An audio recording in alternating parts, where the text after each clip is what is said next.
O mistério por trás da mente de um assassino. Você já ouviu o nome dele. Talvez se lembre dos jornais, das reportagens ou da comoção nas ruas. O maníaco do parque não foi apenas um criminoso. Ele se tornou um símbolo do medo coletivo. Mas o que realmente leva alguém a cometer crimes tão brutais? Neste vídeo, vamos além das manchetes para entender a psicologia por trás desse tipo de violência. Quais traços formam um serial killer? O que a ciência pode nos dizer sobre sua mente? Para começar a responder essas perguntas, precisamos voltar ao início, ao caso que chocou o Brasil no final dos anos 90. Contexto: quem foi o maníaco do parque? Francisco de Assis Pereira atuou em São Paulo entre 1997 e 1998. Seu nome entrou para a história criminal brasileira como o responsável por uma série de assassinatos brutais. Disfarçado de fotógrafo de moda, abordava mulheres jovens em locais públicos com promessas de ensaios profissionais.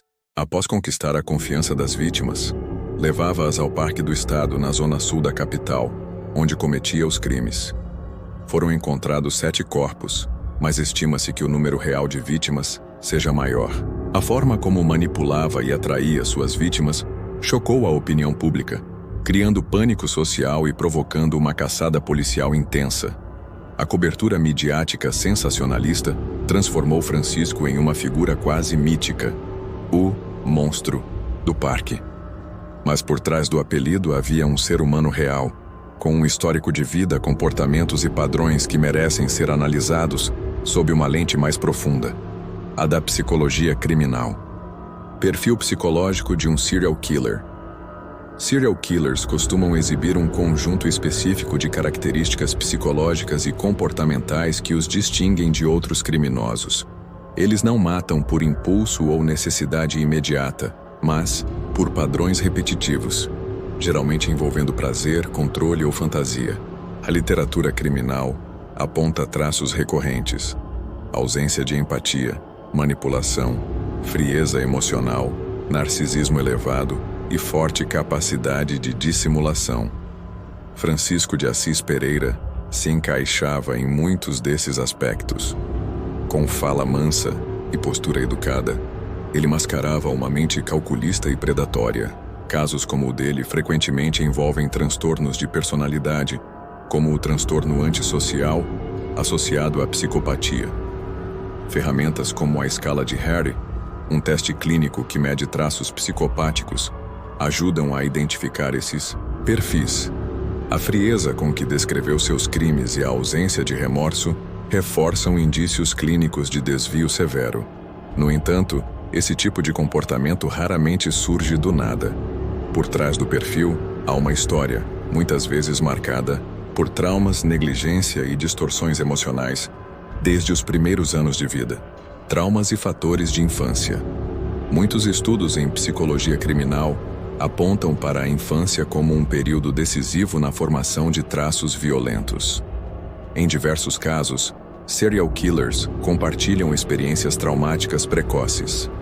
Abusos físicos, negligência emocional, lares desestruturados ou ausência de vínculos afetivos seguros. No caso de Francisco de Assis Pereira, relatos indicam uma infância marcada por rigidez, isolamento e episódios de humilhação.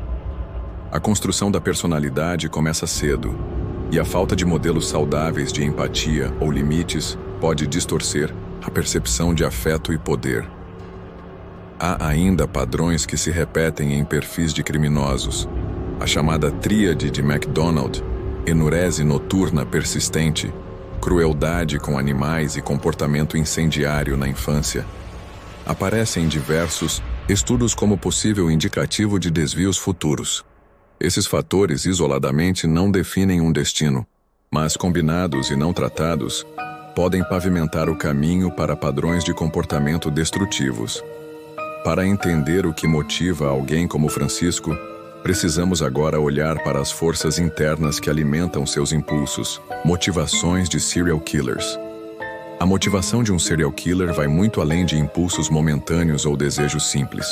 Em muitos casos, trata-se de uma necessidade profunda por controle, dominação e satisfação de fantasias, muitas vezes construídas ao longo de anos. Francisco, por exemplo, revelou em seus depoimentos que sentia prazer ao ver o medo nos olhos das vítimas, uma pista clara de sadismo psicológico e sexual.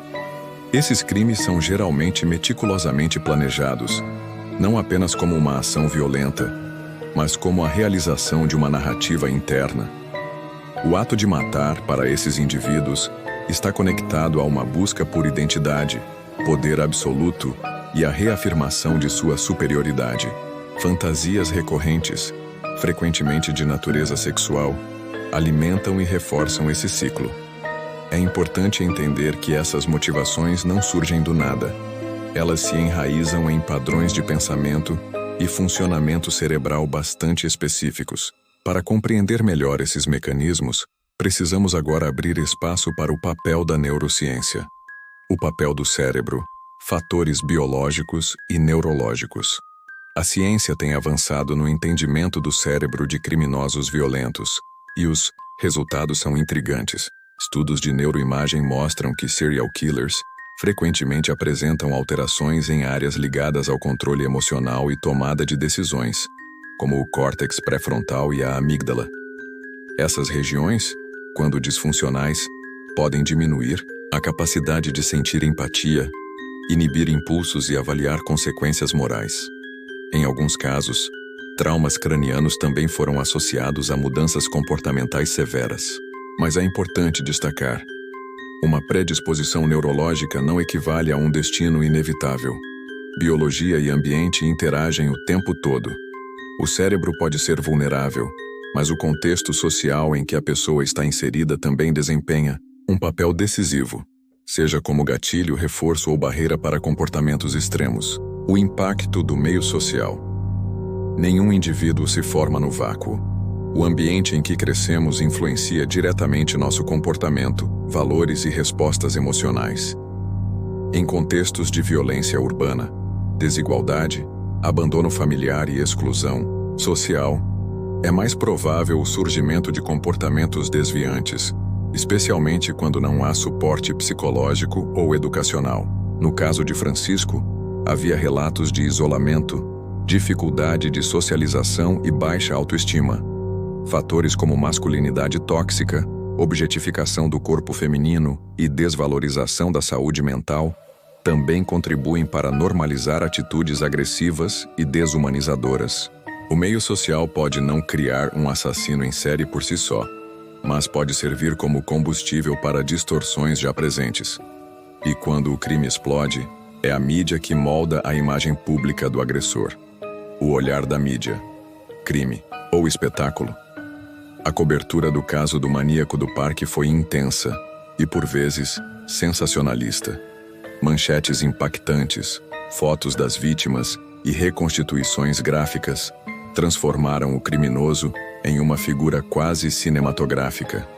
Esse tipo de abordagem, embora atraente para o público, simplifica a complexidade dos fatos e pode até incentivar a glamorização do assassino. Ao reduzir o agressor à imagem de monstro, a mídia muitas vezes reforça o medo sem promover uma discussão crítica sobre causas e prevenção. Psicologia criminal. Para que serve?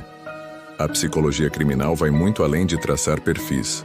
Ela busca compreender os padrões de comportamento, os gatilhos emocionais e os contextos sociais que levam alguém ao crime. Em casos como o do maníaco do parque, esse campo do conhecimento permite não só entender o passado, mas também prevenir futuras tragédias.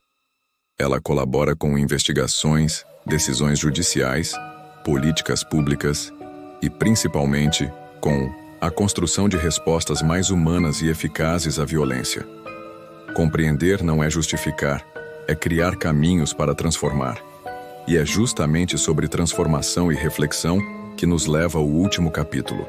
Conclusão e reflexão final. O caso do maníaco do parque não é apenas uma história de horror. É um espelho de tudo que evitamos enfrentar. Traumas, negligência, desigualdade, falhas no sistema.